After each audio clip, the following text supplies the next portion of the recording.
Sumter Today is presented by the Sumter Opera House, USC Sumter, and Prisma Health. 1, 2, 3.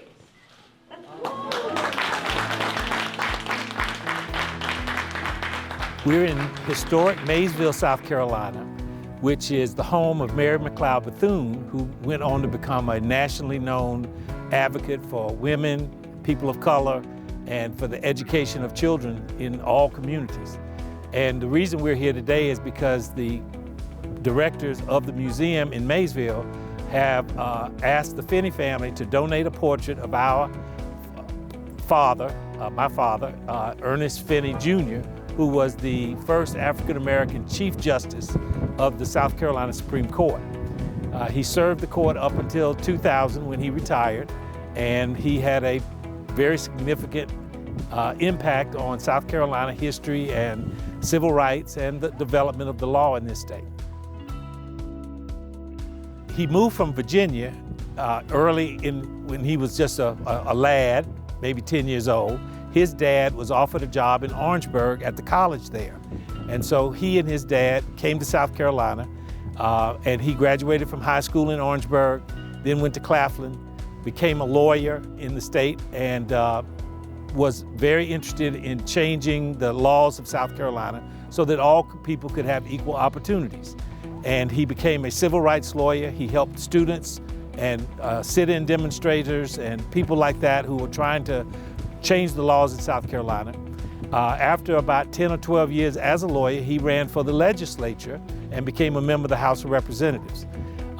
That put him on track to become a judge because the legislature in South Carolina elects all judges. He became a circuit judge. He tried cases all over the state of South Carolina and was elected about 10 years later to the Supreme Court. He was an associate justice for a few years, and through the attrition and graduation, so to speak, he became Chief Justice and served for about 9 years as the Chief Justice.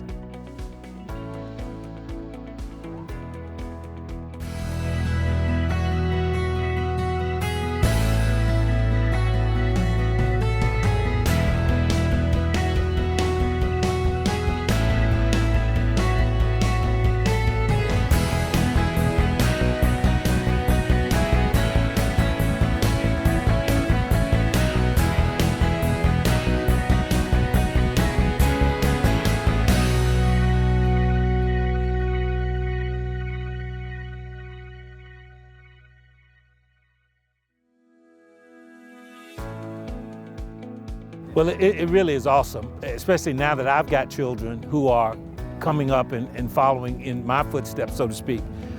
It's just awesome to have that kind of legacy and to have the appreciation of the community and know that, you know, when I get up in the morning, there are things that people are looking for me to do, and I'm trying to do the right thing and carry on in that tradition.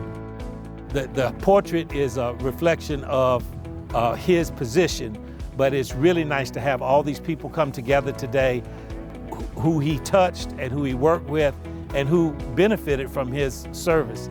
He was always a man who believed that helping somebody else get up the ladder was the best thing you could do, and he touched a lot of lives along the way.